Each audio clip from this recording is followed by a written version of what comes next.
வாங்க நாம இன்னைக்கு ஒரு விஷயத்த பத்தி கொஞ்சம் ஆழமா பார்க்கலாம். அதாவது ஒரு சின்ன புவியியல் புள்ளி எப்படி ஒட்டுமொத்த உலக பொருளாதாரத்தையும் ஆட்டி படைக்க முடியும்னு பார்க்கலாம். ஹார்மோஸ் ஜலசந்தி முடக்கம்ங்கிறது ஏதோ ஒரு நாட்டு பிரச்சனை இல்ல. அது நம்ம எல்லாரையும் பாதிக்கக்கூடிய ஒரு உலகளாவிய நெருக்கடி. சரி, விஷயத்துக்கு வருவோம்.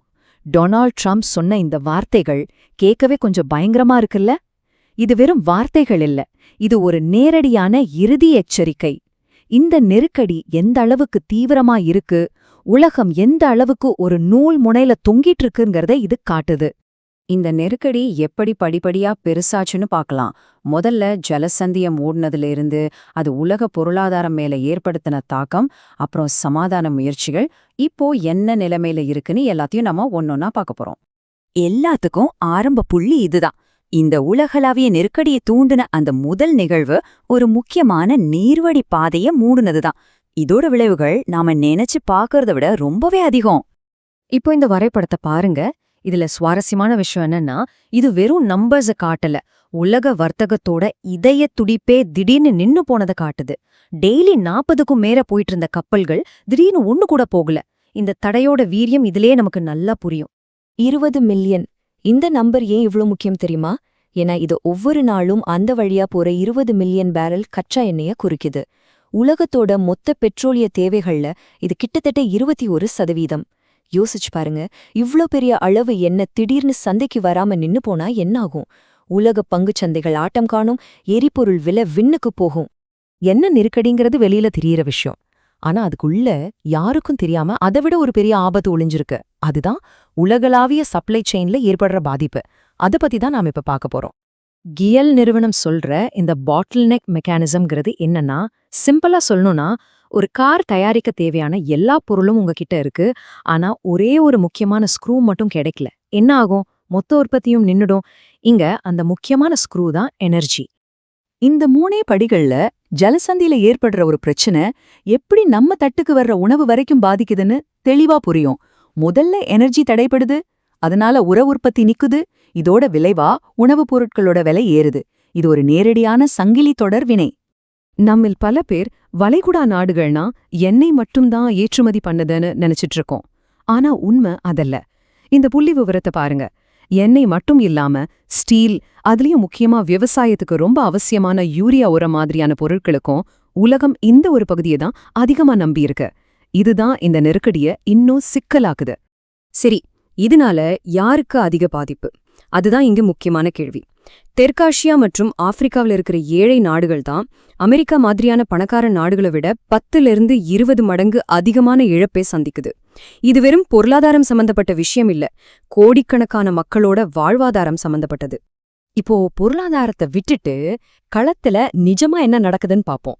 அதாவது ராணுவ தாக்குதல்களால சாதாரண பொதுமக்களோட வாழ்க்கை எப்படி பாதிக்கப்படுதுங்கிறத பார்க்கலாம். இந்த நம்பர்ஸ் எல்லாம் சும்மா இல்ல, இதுக்குள்ள ஒவ்வொருத்தரோட வாழ்க்கையும் இருக்கு. 60,000க்கும் மேற்பட்ட வீடுகள், கிட்டத்தட்ட 500 பள்ளிக்கூடங்கள், 275 மருத்துவமனைகள்னு ராணுவத்துக்கு சம்பந்தமே இல்லாத இடங்கள் தாக்கப்பட்டிருக்கு. மின் நிலையங்களையும் பாலங்களையும் அழிக்கும்போது என்ன ஆகும்? கரண்ட் இல்லாம, போக்குவரத்து இல்லாம மக்களோட அன்றாட வாழ்க்கையே ஸ்தம்பிச்சு போயிடும். ஆனா இது ஒரு பக்க தாக்குதல் மட்டும் இல்ல. ஈரானும் சும்மா இருக்கல. அவங்களும் பதிலுக்கு சவுதி அரேபியா, குவைத்ல இருக்கிற முக்கியமான பொருளாதார மையங்களை தாக்கிட்டு தான் இருக்காங்க. இந்த தாக்குதல் பதிலடி தாக்குதல்னு இந்த சண்டை வளர்ந்துகிட்டே போகுது. இப்போ ஒரு முக்கியமான கேள்வி எழும்புது. இப்படி அப்பாவி மக்கள் வாழ்ற இடங்களையும் அவங்க பயன்படுத்துற மருத்துவமனை, பள்ளிக்கூட மாதிரியான இடங்களையும் தாக்குறது சட்டப்படி சரிதானா? இதுக்கு ஏல் பல்கலைக்கழகத்தோட சட்டப்பேராசிரியர் என்ன சொல்றாங்கன்னா, ஜெனீவா ஒப்பந்தத்தின்படி வேணுனே பொதுமக்கள் இருக்கிற இடங்கள்ல குறி வச்சு தாக்குறது ஒரு போர்க்குற்றம். இது ரொம்ப தெளிவான பதில். அப்போ இங்க நடக்கிறது வெறும் போர் மட்டுமில்ல, சர்வதேச சட்ட மீறலும் கூட.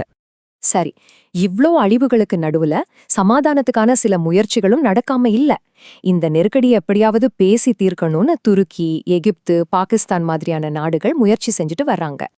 ஏன் இவங்க தலையிடுறாங்கன்னா, இந்த பிராந்தியத்தோட ஸ்திரத்தன்மை அவங்க வர்த்தகத்துக்கும் ரொம்ப முக்கியம். அதனால இவங்க பண்ற இந்த சமாதான பேச்சுவார்த்தை தான் இப்போதைக்கு அமைதிக்கான ஒரே நம்பிக்கையா இருக்கு. ஆனா பிரச்சனை என்னன்னா, 2 தரப்போட கோரிக்கைகளும் நேர் எதிரா இருக்கு. ஒரு பக்கம் அமெரிக்காவும் இஸ்ரேலும் 45 நாள் தற்காலிக போர் நிறுத்தம் போதும்னு சொல்றாங்க. ஆனா ஈரான் என்ன கேக்குதுன்னா, போரை மொத்தமா நிறுத்தணும், எங்க மேல இருக்கிற தடைகளை நீக்கணும், எங்களுக்கு ஏற்பட்ட நஷ்டத்துக்கு இழப்பீடு தரணும்னு கேக்குது. இதனால பேச்சுவார்த்தையில எந்த முன்னேற்றமும் இல்ல. சோ நாம இப்போ ஒரு முக்கியமான கட்டத்துக்கு வந்திருக்கோம். நெருக்கடி முத்தி கெடு நெருங்கிட்டு இருக்கிற இந்த நேரத்துல உலகத்தோட நிலைமை ரொம்பவே கவலைக்கிடமா இருக்கு. வாங்க இந்த 5 வாரத்துல என்னென்ன நடந்ததுன்னு வேகமா ஒரு ரீகேப் பாத்திரலாம். ஒரு சின்ன பிராந்திய சண்டையா ஆரம்பிச்சது வெறும் 5 வாரத்துல எப்படி ஒரு உலகளாவிய அவசர நிலையா மாறுச்சுன்னு இதுல நல்லா தெரியும். ஒவ்வொரு நாளும் நிலைமை மோசமாயிட்டே போகுது. ஆஹா, இப்போ நம்ம முன்னாடி இருக்கிற கேள்வி இதுதான். பேச்சுவார்த்தை முடங்கி போயிருக்கு, சப்ளை செயின் எல்லாம் உடையிற நிலைமையில இருக்கு. இந்த அழுத்தத்தை உலக பொருளாதாரம் இன்னும் எவ்வளோ நாளைக்கு தாங்கும்? இது வெறும் ஒரு பகுப்பாய்வில்ல, நம்ம எல்லாரோட எதிர்காலத்தையும் பாதிக்க போற ஒரு கேள்வி. நீங்க என்ன நினைக்கிறீங்க?